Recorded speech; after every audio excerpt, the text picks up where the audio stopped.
Hello guys, and welcome to another movie review on the Real Chase Lee YouTube channel. That's me, Chase Lee, and I am going to review Trainwreck today. I just got back from the screening, and to prove it, I ripped off my paper bracelet with so much He-Man power. It was really easy to rip off. So I'm going to review Trainwreck, and this is live. So if you have any comments or whatever about the movie, you can comment in the place where on Facebook. Let me know. If you're watching live, and if you want to troll me, that's fine. I'll fight back. It's okay, folks. We're all friends here. But just know, you cross the line, I'm going to fight back. I'm going to light that fire. And it's going to be magical. So I just got back from Trainwreck, guys, and here's my thoughts on it. Listen, I love Judd Apatow. I call him Jub. Sorry.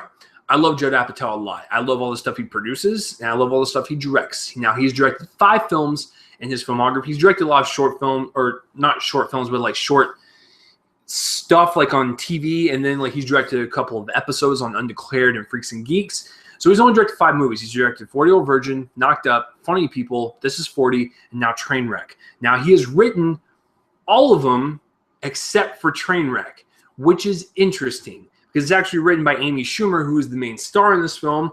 So being a huge Judd Apatow fanboy, has this one fare out? It might be my second favorite behind 40-Year-Old Virgin. I really enjoyed this film. It's got a lot of heart to it. It's super funny. It's just entertaining and enjoyable. It's got great characters. Let's break this down. So the directing, Judd freaking Apatow. So here's the deal with him and why I like him so much.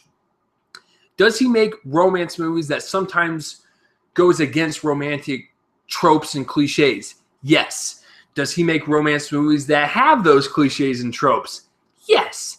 But he plays along with both so well to where it just makes it a very unique experience. And it's not just swayed one way where it's got a bunch of cliches, or it's just swayed one way where it's a straight up spoof. It's like somewhere in between. That's what I've always liked about him. He always has real characters basically imitating life. Because in all of his movies, he has some type of humor in his movies. He's got some type of drama, some type of heartfelt moment. He basically recreates life on screen by creating these situations. 40-Year-Old Virgin, basically a guy experiencing sex or trying to experience sex for the first time. Knocked Up, we have a guy that knocks up someone and they go through the trials and tribulations of having a pregnancy. This Is 40. It's basically a married couple turning 40. Funny People. It's just a bunch of comedians realizing that they're old and one of them's got cancer. That's it. That's all of his movies are. They're just life. And Trainwreck is no different. It was basically just watching 2 people trying to make it work, fall in love, have that relationship. And when you have like good characters and good relatable characters, it makes it more enjoyable. The one thing I like about Apatow's films, he always casts average-looking actors. Now, I'm not going to dog on Bill Hader or Amy Schumer because I think Amy Schumer is actually really hot, and I think Bill Hader is not a bad-looking dude. But in all of his movies, he creates the realism by casting those average-looking actors who can pull off all these things and make it seem relatable to us versus having 2 supermodels in the movie acting and doing their thing, making it super unrealistic. Because that's not how it works. Because when Hollywood makes like a romance movie and they have like these good-looking people, they're all glamored up and like they're in like very cliched situations and there's really no depth or weight to them. It's just, it doesn't work. It's a fantasy. I realize movies are fantasy, but in Apatow's movies, it's a mix of fantasy and relatability. That's why I like them.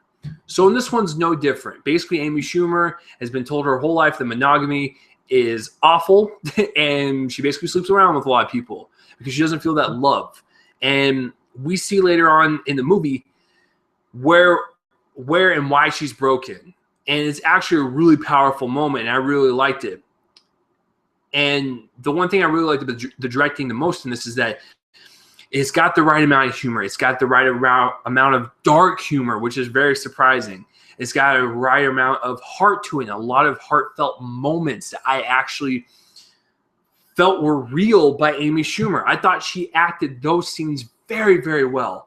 And it makes total sense for her character and why she's acting that way and why she's Yeah, why she acts the way she does, and when a certain event happens in the movie, she is a damaged, broken person, and we finally get to see her true colors. It all makes sense. It's just a well-written character. So congrats, Amy Schumer. I've seen your stand-up. I've seen your show. You're a funny, funny person. But dear Lord, I had no idea you could write so well.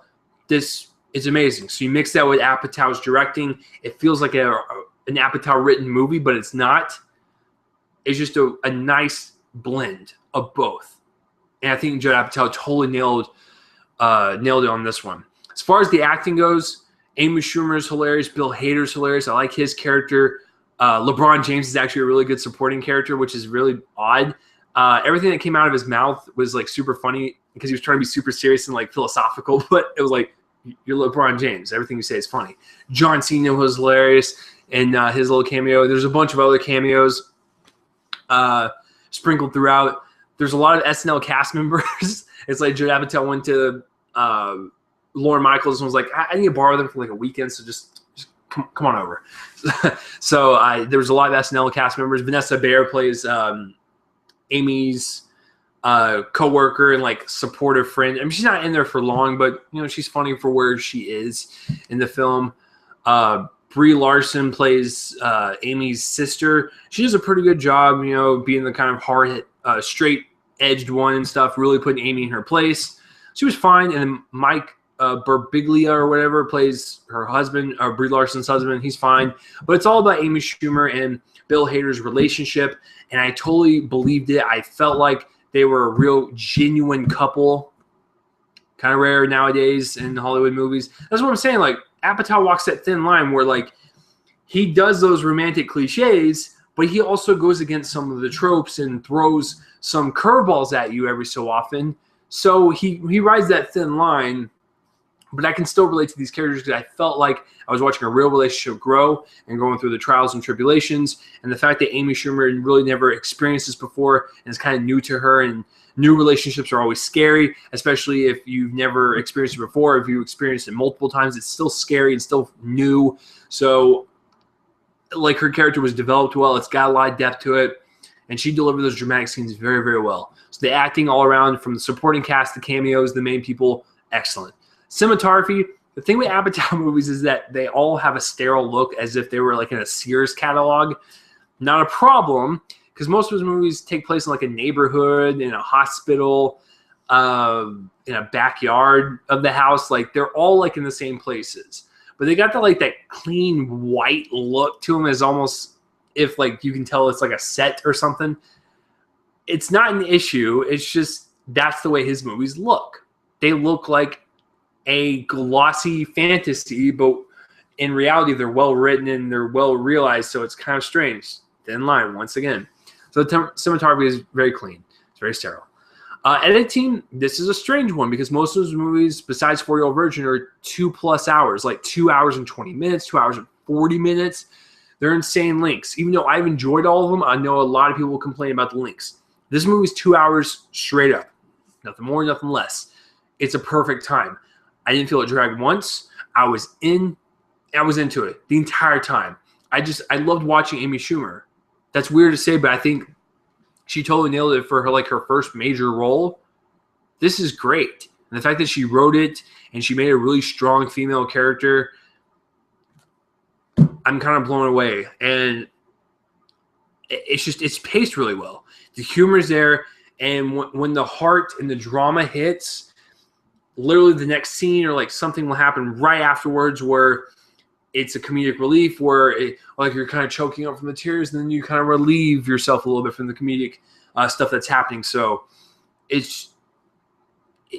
keeps you on edge in some parts because it's very dramatic and stuff with what she's going through, and then it's very funny. So it keeps your laughs up, it keeps the energy going. So I think it's a well edited one. I think it's one of Apatow's better edited ones since 40-Year-Old Virgin. So overall, guys, it's a very enjoyable movie, very funny. I love the characters. I love the acting. Amy Schumer kills it as the main character and the writer. Got a lot of heart to it. It's got a lot of dark humor, which is very weird for a Judd Apatow movie, but I'll buy it. It's just a very entertaining, enjoyable movie. from Judd Apatow. And I seriously think it's probably my second favorite behind 40-Year-Old Virgin. So, because it was knocked up, but knocked up might be number 3. I actually like Trainwreck that much. So I'm going to give it an 8 out of 10. That's a solid number for it. So have you seen Trainwreck or have you even heard of it? Comment in the place below, put my face and let me know. And as always, thank you for joining me on another movie review on the Real Chase Lee YouTube channel. I'm Chase Lee, and tune in next time for whatever I review next. I'll see you guys later. You guys have a good day, good night, whenever the hell you're listening to this. I'm going to play my outro music. You guys ready for it? Let's rock out. And the outro music and the intro music is done by my friend's band, Fervent Roze. If you want to know more about their music, link will be in the description below. Peace out, everyone.